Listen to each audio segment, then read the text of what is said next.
그렇게 같이 보는 게 몇 년 만이에요? 5년 정도, 5년 정도, 2020년도에 아마 어쨌든 의미 있는 자리입니다. 요새 제가 산재 얘기하고 세부임금 얘기 이런 얘기를 좀 많이 했더니 나보고 너무 노동편향적이라고 주장을 하는 데가 있던데 저는 전혀 그렇게 생각 안 합니다. 저는 누구의 편 얘기를 하기 이전에 기본적 인권에 관한 문제, 기본적 상식과 도리에 관한 문제죠. 임금체불 문제든 산재 문제든 목숨과 삶에 관한 기본인데 그걸 가지고 친노동인이 친기업인이 할 일은 아닌 것 같고요. 제가 오히려 요새는 기업인들 접촉이나 간담회를 너무 많이 하면서 우리 노동자 조직은 한 번도 안 봐가지고 원래 문제 있는 사람들하고 자주 만나는 거 우리 공격적으로 나오십니다. 어쨌든 노동 존중 사회나 기업하기 좋은 나라라고 하는 게 상호 대립적인 게 아니고 충분히 양자가 양립할 수가 있고 또 양립해야 됩니다. 제가 기업인들한테 자꾸 그 얘기를 해요. 노동자들에 대한 배려가 없이 어떻게 기업이 존재하겠냐. 또 노동계에는 또 어제 그 얘기도 조금씩은 하는데 노조법 개정으로 사용자 측이 너무 부당하게 분리하게 된 거 아니냐는 걱정들을 자꾸 해서 내가 보기엔 그럴 일이 별로 없다.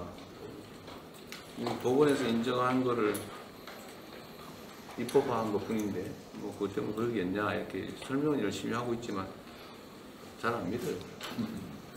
근데 제가 양쪽을 다 보면서 드는 느낌은 참 우리 사회가 불신도 많고 소통도 안 하고 대화가 부족하구나 라는 생각이 많이 듭니다.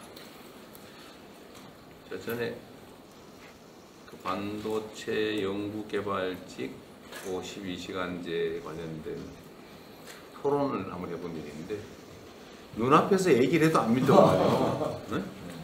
그래서 제가 예로 이게 분명히 동그란데 한쪽은 세모라 그러고 한쪽은 네모라고 막 싸우고 있어요. 그래가지고 내가 동그란 걸 보여줬거든요. 안 믿어요. 그러고 있더라고. 참 우리 사회의 제일 큰 과제가 포용과 통합이라고 할 수 있는데 노동자와 사용자 측이 정말 대화해야 될 것 같습니다. 일단 대화를 해서 오해를 좀 풀고 어쩌면 있을지도 모르는 있다면 적대감 같은 것도 좀 해소하고 진지하게 팩트에 기반해서 입장 조정을 위한 토론을 많이 해야 됩니다. 자주 봐야 됩니다. 그래서 우리 민주노총도 중요한 결단을 어제 했다고 제가 기사를 봤는데 네. 예상 바뀌었다고 국회가 하는 사회적 대화 여기 복귀하기로 하셨다면서요? 이번에 처음 만드는 거라서요. 참여 여부에 대한 결정은 어렵겠습니다. 근데 지금 경사노위도 지금 저희가 조직을 못 하고 있는데 위원장도 선정을 못 하고 그 문제도 좀 한번 같이 논의하면 좋겠어요. 같이 한번 논의해서 실제 대화를 해야 되지 않냐. 아니 뭐 결론이 안 나고 뭐 싸우는 것까지 좋은데 만나서 싸웠든지 말든지 뭐 결론을 내든지 말든지 아예 안 보는 거에 어떨까라는 생각이 듭니다. 근데 민주노총 입장에서는 아마 대화나 함께 앉는 것 자체가 불편할 정도로 무리하게 운영했다는 의심이 있어서 그런 거죠. 뭐 그런 면도 있는 거고. 우리 사회가 좀 근본적으로 한 단계 도약하려면 저는 사회 안전망 문제, 기업들의 부담 문제, 고용의 안정성과 유연성 문제 이런 것들 터놓고 한 번쯤 논의해야 된다고 생각해요. 모두에게 유익하게. 제가 공개적으로 자주 말씀드렸습니다만 그러니까 기업 입장에서는 이제 정규직을 뽑고 안정적 일자리를 만들어 놓으면 다시는 이제 이거를 해결할 수 없다라고 하니까 절대로 정규직이나 이거 안 뽑고 다 비정규직화하고 외주 주고 뭐 이런 거. 그냥 노동자 입장에서 보면 총량으로 보면 노동자 전체 입장에서 보면 좋은 일자리가 자꾸 사라져요. 다 비정규직화되고 하청화되고 외주화되고 그죠? 사회 전체가 불안정해지고 그러다 보니까 노동자들 입장에서는 해고는 죽음이다 이런 소리를 할 수밖에 없는 상황이 되고 그냥 이 악순환이야 보니까 이걸 좀 풀려면 대화하고 신뢰하고 조정해야 되는데 그 첫 출발이 마주 않는 거예요. 그리고 정부가 진짜 중립적으로 객관적으로 잘해야지. 정부가 한쪽 편들고 한쪽 이용해 먹으려고 그러고 자꾸 누군가 뒤통수 때렸다는 느낌을 갖게 하면 안 해버리죠. 이용당한다는 생각. 그런 걸 새 정부에서는 좀 진지하게 우리 양대노총 위원장님들도 이해하시겠지만 저는 기업인들한테 가면은 친노동이라고 욕먹고요. 노동자들이 보면 요새는 어떨지 모르겠는데 혹시 기업편 너무 많이 드는 거 아니야? 뭐 이런 생각. 옛날에는 노동자 편인 것 같은데 요새는 아닌 것 같아.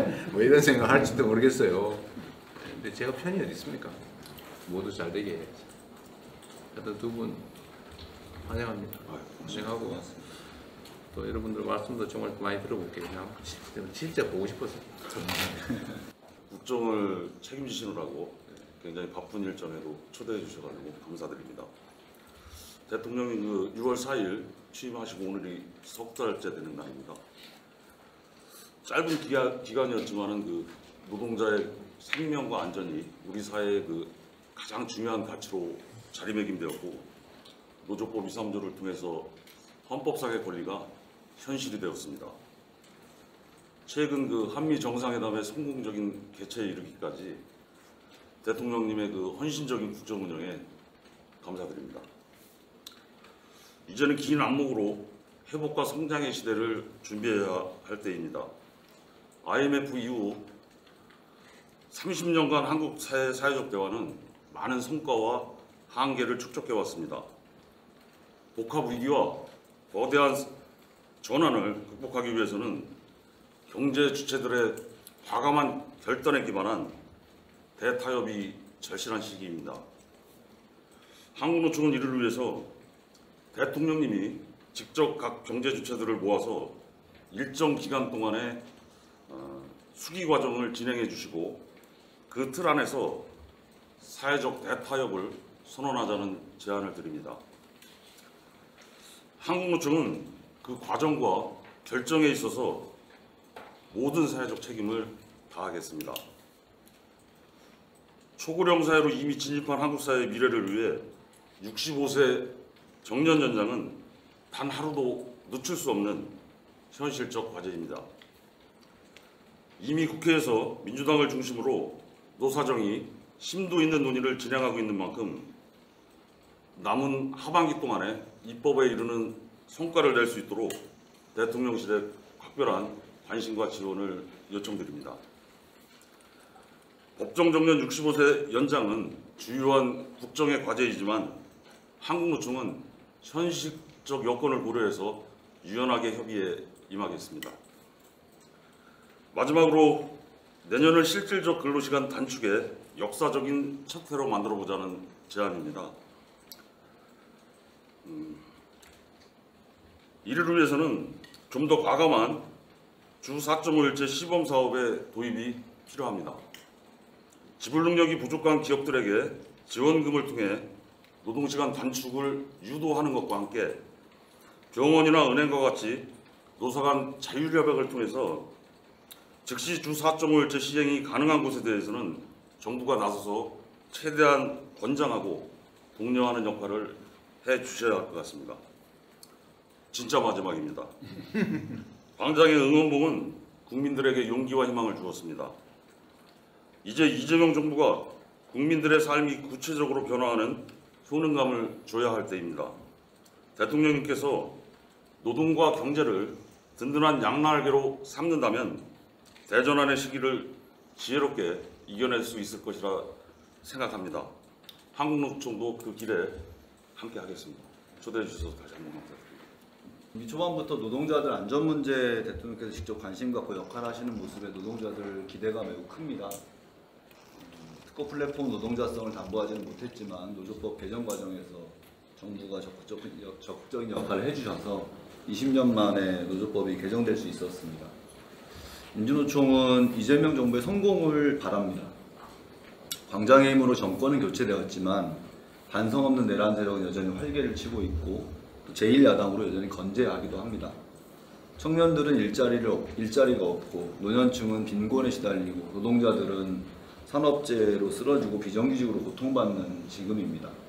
이 정부가 성공하려면 광장에서 함께 외쳤던 것처럼 적폐세력 청산과 사회대개혁으로 흔들림 없이 전진하는 것이 필요하다고 생각합니다.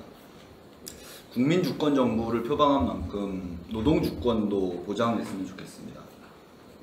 5인 미만 사업장 노동자들도 법의 보호를 받을 수 있어야 하고 특수고용 플랫폼 노동자도 예외 없이 노조할 권리가 튼튼히 보장될 수 있도록 그래서 스스로의 안전과 삶을 지킬 수 있도록 했으면 합니다. 원청교섭과 초기업 교섭을 통해서 노동시장 이중구조와 양극화를 해소하고 노동 3권이 누구에게나 온전히 부여되어야 우리 사회의 근본적 변화가 가능할 수 있다고 생각합니다. 우리 경제와 노동자의 삶을 지키기 위해서 민주노총은 계속 싸울 것입니다. 트럼프 정부의 관세 폭탄과 대미 투자 강요는 우리 경제 전망을 어둡게 하고 있습니다. 자동차나 조선, 철강과 같은 핵심 산업들이 미국으로 빠져나가면 노동자는 일자리를 잃을 수밖에 없습니다. 국방비나 방위비를 인상하면 한정된 재원 속에서 복지 예산이 축소될까 걱정스럽기도 합니다. 정부가 우리 국민과 노동자를 지키는 당당한 외교에 나서기를 요청드립니다. 트럼프의 페이스메이커가 아니라 노동자 서민의 행복메이커가 되시면 좋겠다라는 바람입니다. 기후위기와 불평등 노동 문제를 해결하기 위해서 전면적인 노정교섭을 제안합니다. 정부는 국정과제 많은 영역에서 사회적 대화를 강조하고 있습니다. 그간의 사회적 대화는 정부의 입장을 관철하거나 정당화하기 위한 수단으로 전락하면서 제 기능을 하지 못했던 측면이 있습니다. 노정교섭을 통해서 노정 간의 신뢰를 회복하고 구축하고 대화의 효용성을 확인하는 것이 선행되어야 한다고 생각합니다. 민주노총은 어제 국회 사회적 대화에 참여를 결정했습니다. 쉽지 않은 결정이었습니다. 그러나 그런 판단을 한 것은 정부와 노동자들 간의 대화를 통해서 신뢰를 구축하고 새로운 노정관계 형성을 만들기 위한 첫 걸음이라고 생각을 합니다. 오늘 이 자리가 바쁜 시간 내주셔서 감사합니다. 그리고 오늘의 이 자리가 정부와 민주노총이 지금의 다중의 위기를 해결하기 위해서 지혜를 모으는 첫 시작이 되었으면 하는 바람입니다. 초대해 주셔서 고맙습니다.